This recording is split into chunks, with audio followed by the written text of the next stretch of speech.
Muy buenas, si estás aquí es por tres motivos principales. Primero, te relacionas de alguna manera con el mundo del derecho. Por ejemplo, estás estudiando la carrera o simplemente te interesa el mundo jurídico. La segunda razón es que no acabas de comprender cuál es la esencia o el concepto del derecho, ni tampoco por qué existe. Es cierto que hay muchas cosas que comprendes, por ejemplo, que es un delito matar a otra persona. Pero eso no es ni un 5% de todo lo que comprende el derecho. Y la tercera y última razón es que quieres comprender de una vez por todas qué es el derecho, para avanzar en tu camino como jurista o simplemente porque te gustaría poder explicarlo con soltura. Yo soy Adrián Fernández de Derecho Virtual y si me lo permites voy a empezar contando mi historia personal. Hace algunos años, cuando empecé la carrera de Derecho, directamente los profesores me empezaron a dar clases de materias muy concretas, como penal, civil, mercantil, administrativo y muchas más. Pero lo cierto es que ningún profesor empezó por la base. Nadie en la facultad me explicó tres aspectos que considero fundamentales. Primero, ¿cómo surgió el derecho y por qué? Segundo, ¿qué es el derecho y cuál es su función? Y tercero, ¿por qué el derecho se divide en materias y en base a qué? Literalmente, si empiezas a estudiar derecho sin saber estas tres cuestiones, estarás empezando la casa por el tejado. Pero tú no te preocupes por nada porque estás en el sitio adecuado. En el vídeo de hoy vamos a ver de forma muy sencilla, clara y con ejemplos el concepto del derecho, es decir, ¿qué es el derecho? Para que cuando finalices este vídeo sepas explicarlo con tus propias palabras y te acuerdes para siempre. ¡Vamos allá! ¿Alguna vez te has preguntado cuándo surgió el derecho?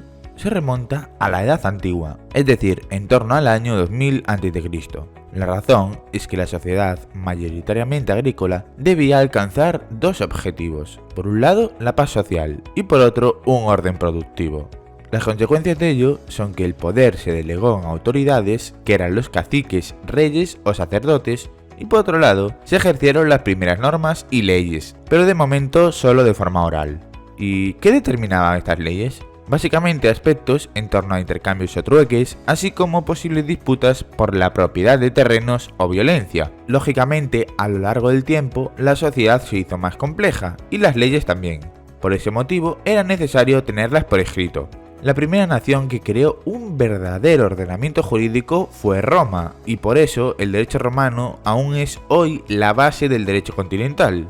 De hecho, numerosas instituciones como la hipoteca o la teoría jurídica del contrato, aún vigentes a día de hoy, proceden del derecho romano. ¿Estás estudiando la carrera de Derecho y quieres saber cómo aprobar la asignatura de Derecho romano? Entonces haz clic en el vídeo que te dejamos de arriba.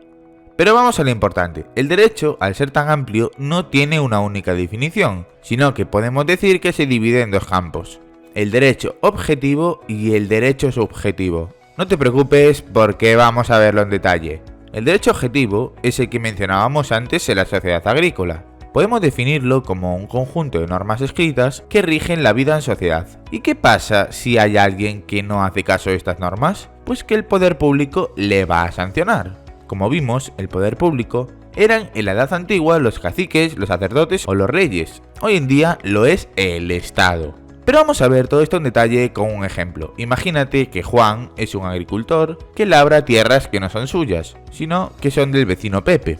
Pues es necesario que el derecho dé una respuesta a esto, y sobre todo lo solucione buscando una equidad y una justicia. De esta manera, el poder público va a obligar a Juan a dejar de hacer esto y además también a indemnizar a Pepe por los perjuicios económicos causados. Por otro lado, tenemos el derecho subjetivo. En este caso son poderes que tenemos por el simple hecho de ser personas y están reconocidas en el ordenamiento jurídico. Podemos decir que es una consecuencia del derecho objetivo, porque a raíz de esas normas que rige la sociedad surgen una serie de facultades que tiene cada persona. Por ejemplo, Pepe tiene derecho a poseer y a disfrutar de sus tierras porque son suyas. Este es el conocido derecho de propiedad. Y este derecho de propiedad es un derecho subjetivo porque se le reconoce a Pepe como individuo. ¿Comprendes la diferencia? Otros ejemplos claros serían el derecho a casarse, el derecho a hacer un testamento, el derecho a contratar, el derecho a exigir el cumplimiento de un deber ajeno también, es decir, exigir que nos paguen, por ejemplo, etc.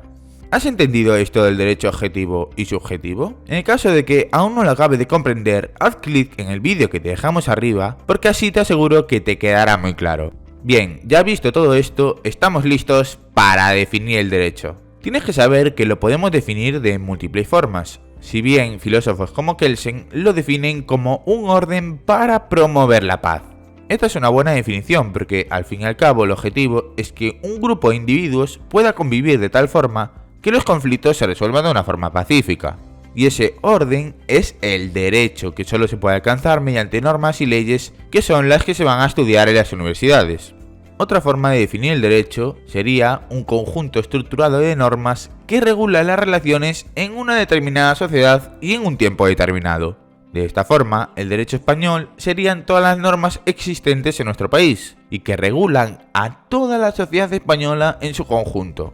Mucha atención ahora porque es muy importante que entiendas lo que viene ahora, sobre todo si vas a estudiar o si estás estudiando la carrera de Derecho. Podemos dividir el estudio del derecho en dos grandes tipos, el derecho público y el derecho privado. El derecho público comprende las normas que regulan las relaciones entre el Estado o las administraciones y los ciudadanos. Cuando un agente de tráfico nos sanciona, imponiéndonos una multa, lo hace ejercitando potestades reconocidas en normas de derecho público. Y por otra parte, el derecho privado comprende las normas que regulan las relaciones entre los ciudadanos. Aquí se encontrarían todas las normas referentes a los contratos, como pueden ser la compraventa o el arrendamiento. ¿No acabas de ver la diferencia? Es muy sencillo, imagínate por ejemplo que un asesino anda suelto por las calles y es un peligro para la sociedad. Pues ahí los poderes públicos van a tomar acción, la policía detendrá al asesino y un juez dictará una sentencia para meterlo en la cárcel. Esto es lo que llamamos derecho penal y es una rama del derecho propia. Forman parte también del derecho público la rama del derecho administrativo. Por ejemplo, imagínate que un funcionario público que trabaja para una administración pública no cumple con sus obligaciones. Pues en este caso será el derecho administrativo el que resuelva esta situación destituyéndole.